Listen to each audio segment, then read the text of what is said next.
Mombasani, na hii ni silsila ya 4 katika mfululizo wa gumzo linalozungumzia maridhiano ya Wazanzibari. Hivi leo tunaangalia muktadha wa kidiplomasia kwenye maridhiano ya Wazanzibari. Tunaangalia namna ambavyo siasa za kimataifa na za ndani ya nchi zinapounganisha pamoja zinatafsiri vipi maridhiano haya. Na kuzungumzia hilo, tumemwalika hapa mwanadiplomasia wa zamani na wa muda mrefu ambaye ametumia katika ofisi mbalimbali za Umoja wa Mataifa Geneva na pia New York, Bwana Muhammad Yusuf, ambaye kwa sasa ni mkurugenzi mtendaji wa taasisi ya utafiti wa sera za masuala ya kijamii visiwani Zanzibar. Karibu sana kabisa somo yangu. Karibu tuzungumzie masala haya ya diplomasia na maridhiano ya Wazanzibari. Karibu somo.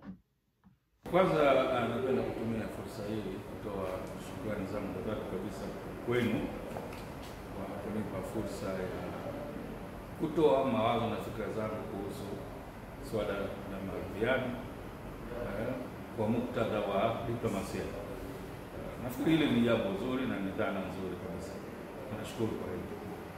Na pia namshukuru Mwenyezi Mungu Subhanahu wa Ta'ala kwa kutuweka hai na kutupa uzima ili leo tumeweza kukutana hapa kubadilishana mawazo kuhusu swala hili muhimu katika historia ya nchi yetu.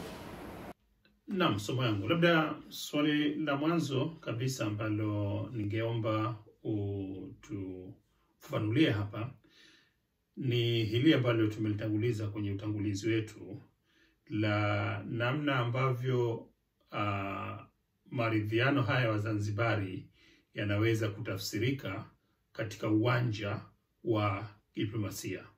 Vipi unaweza kuyapa maana ndani ya uwanja huu? Maridhiano ni jambo zuri kabisa popote pale ulimwenguni. Swala la maridhiano ni swala jema na ni swala zuri kwa maendeleo ya nchi yote. Lakini kama tunaliangalia swala la maridhiano kwa muktadha wa diplomasia, labda niseme tu kitu kimoja, kwamba kuna dhana ambayo inakubalika kimataifa inayoashiria kwamba sera ya mambo ya nje ya nchi yoyote ni kioo cha sera ya mambo ya ndani ya nchi.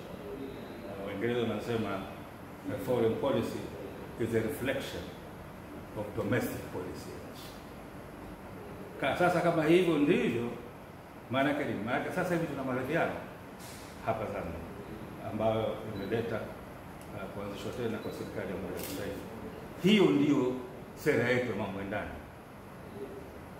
Sera ya mambo ya ndani ya Zanzibar sasa tokea viongozi wetu hawa wawili, Dr. Hussein Mwinyi, rais wa Zanzibar na mwenyekiti wa Baraza la Mapinduzi, na Maalim Seif, mwenyekiti wa ACT, walikuamua kwamba sasa tuanzishe maridhiano na ambayo yameleta serikali ya Umoja wa Mataifa. Kwa hivyo hiyo ndio sera yetu mambo ya ndani ya Zanzibar.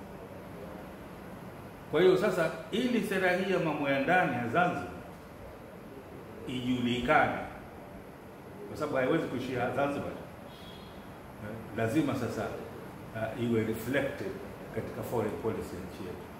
Maana yake ni kwamba sasa hivi ule mkono wa maridhiano ambao rais wetu ameutoa kwa upinzani, sasa mkono ule itabidi sasa autoe kwa nchi mbalimbali za nchi za nje. Hiyo ni very important. Maridhiano haya yasiwe limited au yasibaki Zanzibar, lakini iende mpaka nje. Na kwa nini ni muhimu kuleta maridhiano haya na kuyapeleka katika nchi za nje? Kwa sababu kama tunavyojua ni kwamba katika miaka 5 iliyopita nchi za nje, hasa hizi nchi wafadhili, zilisusia misaada kutokana na matokeo yale ya uchaguzi wa mwaka 2015.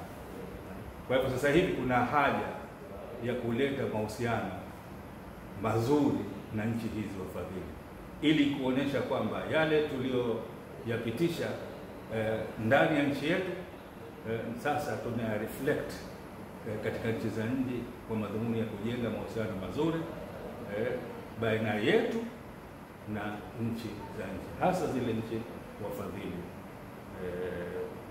za Ulaya, Marekani na kadhalika.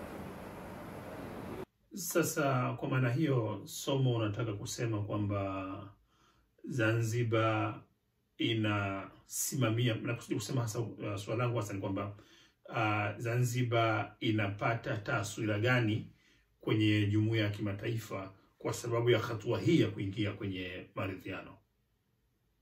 Kwanza maridhiano haya yameleta uhalali wa serikali mpya ya Zanzibar, kwa sababu wapinzani walisusia huko nyuma, walisusia uchaguzi kule mwaka ule wa 2016, mafahamu, walikuwa wanasusia tu kila kitu.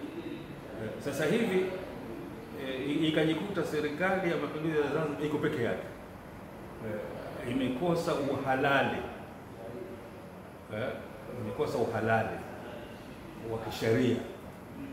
Serikali ipo tu, lakini serikali ikiwa haitambuliwi na sehemu kubwa au segment kubwa ya wananchi wake ambao walikuwa wanaongozwa na chama kingine cha upinzani. Kwa hivyo kwa kweli itakuwa ni vigumu kuendesha serikali katika hali kama hiyo. Na kama utakumbuka hivi karibuni Rais Hussein Mwinyi mwenyewe alisema kwamba ukiwa unaendesha nchi lakini hapo kuna wananchi wengi hawakuungi mkono, kwa hivyo inakuwa ni vigumu. Kwa hivyo kwa mtazamo huo ni kwamba maridhiano yameleta uhalali wa serikali ya mapinduzi ya Zanzibar, ambayo sasa itakuwa inaendeshwa kwa misingi ya serikali ya umoja wa kitaifa. Kwa hivyo itapata uhalali, lakini vile vile itapata uhalali nje ya nchi. Nchi zile, hasa zile nchi wafadhili zilizosusia misaada, zikiona kwamba sasa Zanzibar tayari wenyewe wanasikilizana, wameleta maridhiano, wana serikali ya umoja wa kitaifa, kwa hivyo na wao watakuwa hawana njia nyingine isipokuwa kuunga mkono maridhiano yale. Na hiyo maana yake nini? Maana yake ni kwamba sasa kutakuwa na mahusiano mazuri baina yetu na hizi nchi za nje, na sasa hivi zitafikiria vile vile kuanza kuisaidia Zanzibar ili iweze kufanikiwa, kwa sababu swala la kuanzisha mfumo wa serikali moja ya kitaifa ni jambo zuri kama nilivyosema, lakini linahitaji kupata support kutoka international community ili ulimwengu mzima ujue kwamba sasa hivi domestic policy ya Zanzibar ndio hiyo, na domestic policy hiyo nayo kuna haja ya ikawa reflected katika nchi za nje. Kwa hivyo itapata vile vile uhalali, serikali ya Zanzibar itapata uhalali wa kisheria na katika ngazi za kimataifa. Kwa hivyo ni very important haya maridhiano yakatambulikana na wenzetu katika nchi za nje kwamba sasa huu ndio mfumo wa uendeshaji mzima wa serikali ambao unatekelezwa rasmi, na kwa hiyo jumuiya ya kimataifa nayo itakuwa haina budi isipokuwa kusupport mashirikiano haya. Lakini vile vile Zanzibar, kama yalivyo mataifa mengine mengi, Somo, yana watu wake wenye asili ya Zanzibar, kwa maana ambao walizaliwa Zanzibar, kulia Zanzibar, au wengine hawakukulia lakini wamezaliwa na ambao wamezaliwa Zanzibar.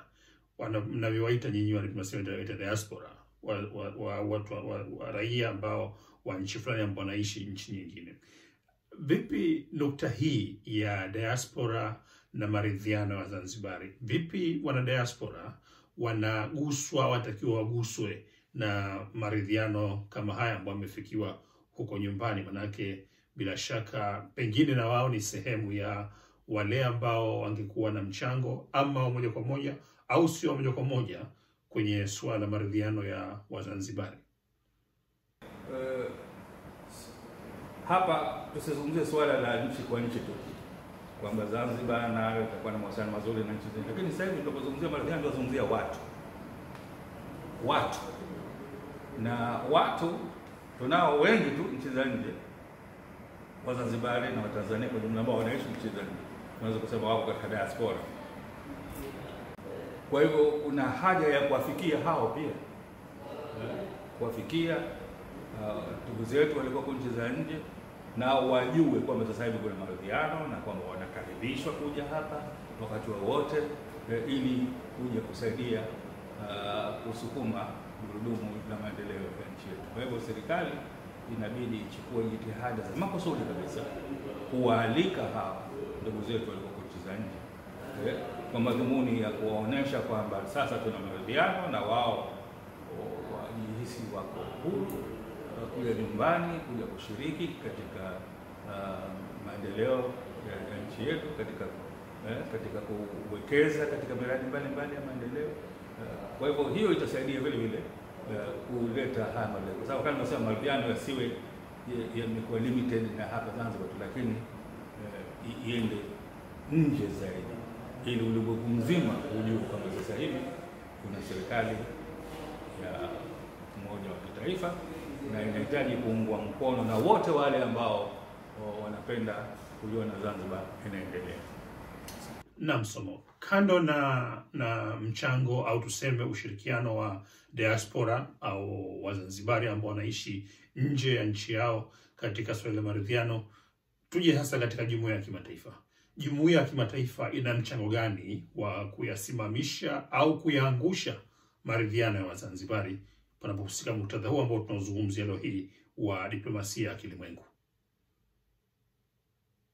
Kama nilivyosema hapo mwanzo ni kwamba mchango wa jumuiya ya kimataifa ni kusupport serikali ya umoja wa kitaifa ya Zanzibar.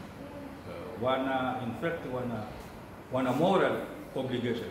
Huwezi kusema legally, wana legal obligation, kwa sababu nchi za nje, nchi wafadhili hazina ulazima, hazilazimiki kuzisaidia nchi zozote, lakini wana moral obligation. Na ukitazama nchi nyingi wafadhili, kwa kweli ukitazama hata sera zao, wana sera za kuzisaidia nchi zinazoendelea. Kwa hiyo hata wananchi wale wako tayari kutozwa kodi, wanalipa kodi zao, na segment muhimu ya kodi zile inatumika kwa ajili ya kutoa misaada nchi za nje. Kwa hivyo nchi hizi wafadhili nao wana moral obligation ya kuzisaidia nchi zetu, na nchi wafadhili mara nyingi hazisaidii nchi ambazo ziko katika vita, ziko katika mifarakano, ziko katika mgogoro, na kwa vigumu kuzisaidia nchi zilizokuwepo katika hali kama hiyo. Kwa hivyo nchi inapokuwa iko katika maridhiano kama haya tulionayo sasa hivi, kwa hivyo inakuwa much more au naweza kusema rahisi kwa nchi wafadhili extend misaada yao ya kiuchumi, ya kimaendeleo kwa nchi zinazoendelea kama zetu, ambazo sasa hivi tayari tumeshajizatiti kwamba tunataka kujenga maridhiano ili wananchi wetu waishi kwa salama na amani, tuondoe uadui, uhasama, chuki zilizokuwepo.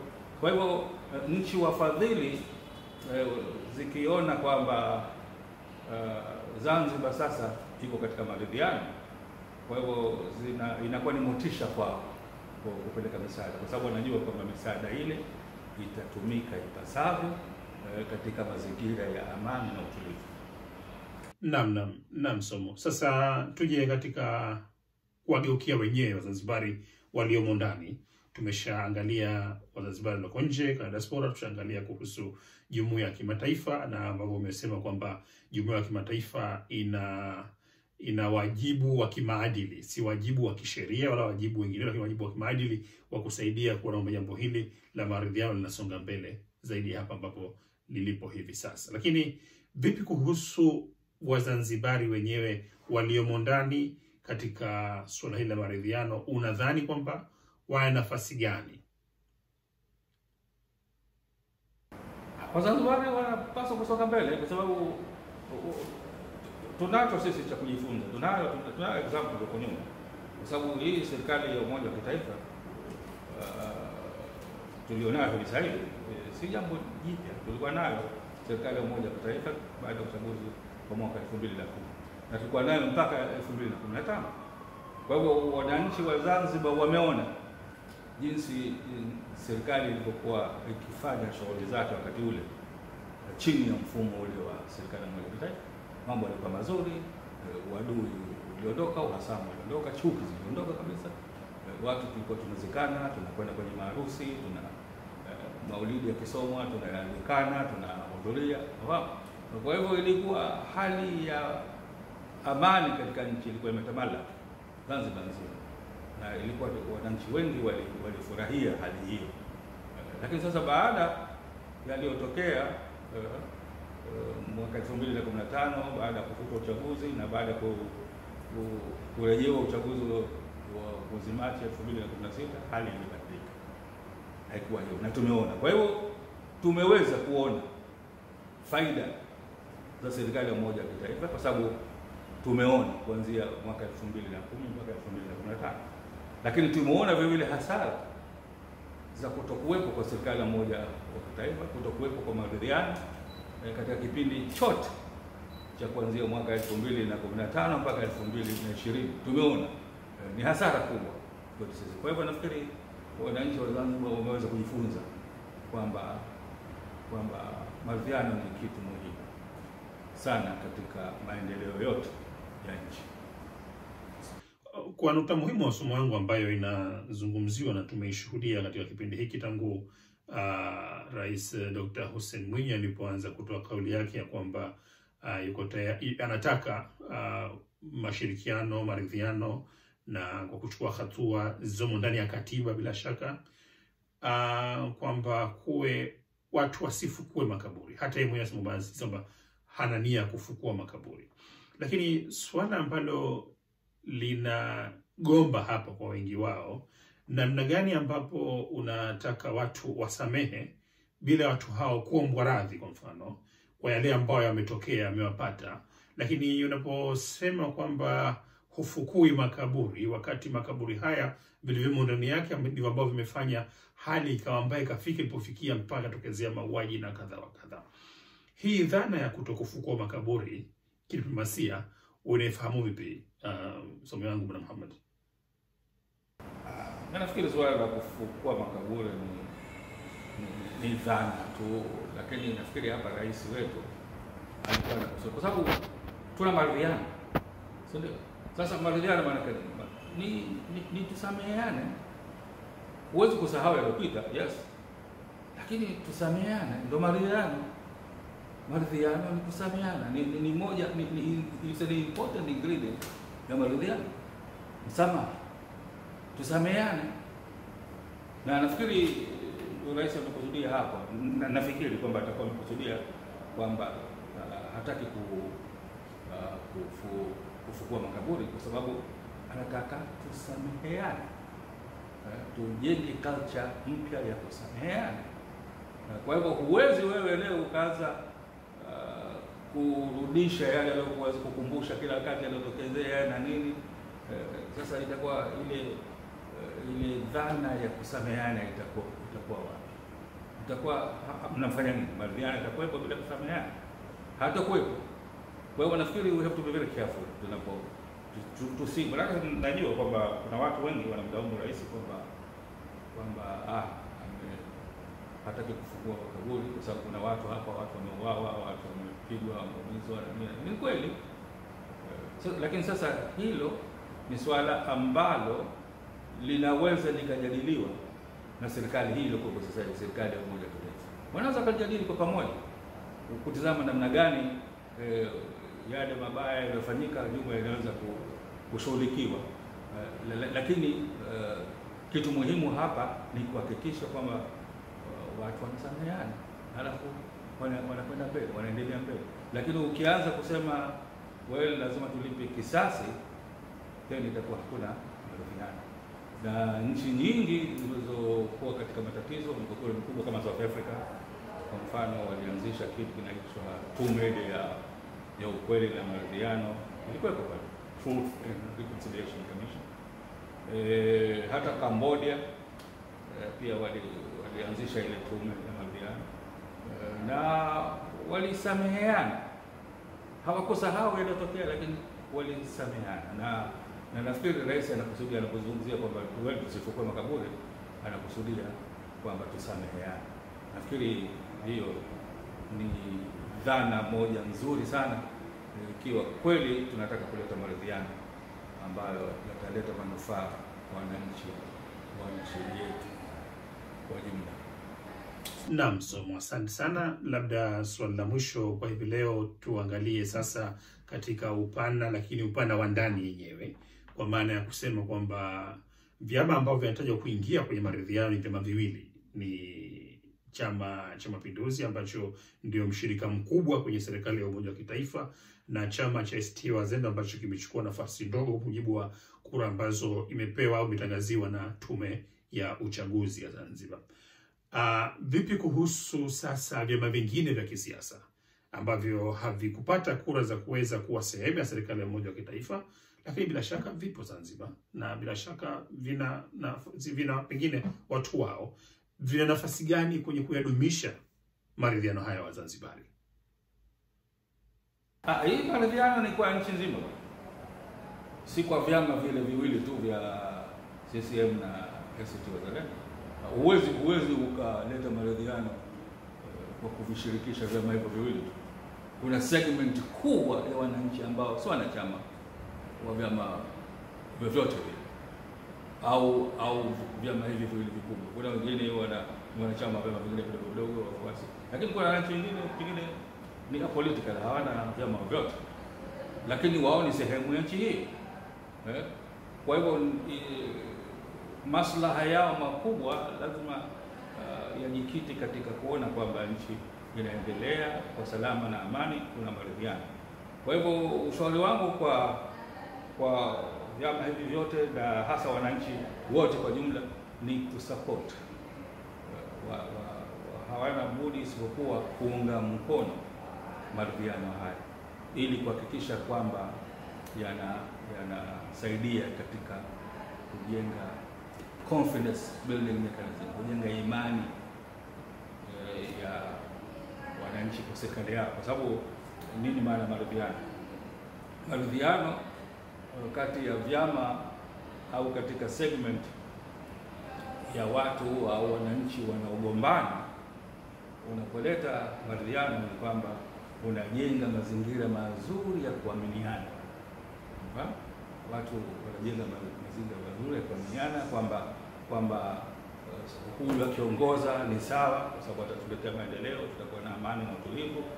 Yule mwingine akiongoza pia ni sawa. Na hiyo inajenga nini? Inajenga kwamba tunafanya kazi kwa pamoja, tunashirikiana kuunda serikali ya pamoja, kwamba tukienda katika uchaguzi mwingine baada ya miaka mitano, chama chochote kitachoshinda kiweze kuongoza nchi, kwa sababu tayari tumeshafanya kazi pamoja. Kwa hivyo ile inakuwa ni some kind of confidence building mechanism mnaiweka ili kuhakikisha kwamba chochote kitachotokea katika chaguzi zijazo, yoyote atakayeshinda ni sawa tu, kwa sababu mshafanya kazi pamoja. Mpinzani wa leo ndo kesho anakuwa ndo mtawala, na mtawala wa leo kesho mpinzani. Kwa hivyo na tusiogope ili neno la upinzani, tukasema kama upinzani ndio, mkiwa na upinzani katika nchi ndio unajenga hasa nchi ambayo itatekeleza mambo yake kwa ufanisi mkubwa, kwa sababu upinzani unaleta ufanisi. Competition inaleta ufanisi katika utekelezaji mzima wa shughuli za serikali. Kwa hivyo ukiwa wewe leo na chama kimoja tu kinatawala maisha na hakina upinzani, kwa hivyo kinaondoa ufanisi, kunakuwa hakuna ufanisi, na hapo ndipo mambo kama vile rushwa, ufisadi na vitu kama hivyo yanapojitokeza, kwa sababu chama kimoja kinafanya shughuli zake chenyewe tu, hakuna upinzani, kinaona hata kama kinakosea hakuna wa kusema hapo wamekosea. Lakini mkiwa na maridhiano na mkiwa na vyama ambavyo vina msimamo tofauti, kwa sababu vyama, kitu muhimu hapa ni kwamba lazima tufahamu kwamba vyama vina sera tofauti. Kwa hivyo vina hitilafiana kwa sera, lakini vyama vyote vinapaswa kuwa na mwelekeo mmoja wa kujenga nchi yao ili wananchi waweze kufaidika. Tofauti ni zile sera. Chama hiki kitakuwa kina sera hii kwa sababu wananchi wao, labda tukichukua njia hii tutaleta maendeleo kwa haraka na ya kweli endelevu, kwa ufanisi mkubwa zaidi. Na yule mwingine naye anasema hivyo kwamba mkinichagua mimi, chama changu, tutafanya hivi, tutapata maendeleo ya haraka, kwa sababu kutakuwa kuna tofauti za njia ya kupita. Ndio tofauti ya sera kwa maana yake. Lakini mkiwa hakuna ushindani wa hiyo, inakuwa hakuna ufanisi. Na asante sana kabisa somo yangu, na kushukuru sana Bwana Muhammad Yusuf kwa kuungana nasi hapa kwenye gumzo hivi leo, gumzo maalum la kuzungumzia maridhiano ya Wazanzibari, na kama ambavyo tumesema hii ni silsila yetu ya 4 katika mfululizo wa mazungumzo haya, na bila shaka usituchoke mara nyingine tukiwa na maswali ambayo tunataka ufafanuzi wa ngazi hii ya diplomasia, na wewe ndio mtaalamu ambaye umebobea na umefanyia kazi diplomasia katika maisha yako yote ya uajiri, basi tuje kwako uweze kutupatia maarifa ambayo bila shaka yana mchango mkubwa sana kwenye ujenzi wa jamii yetu. Asante sana kabisa somo yangu Bwana Muhammad.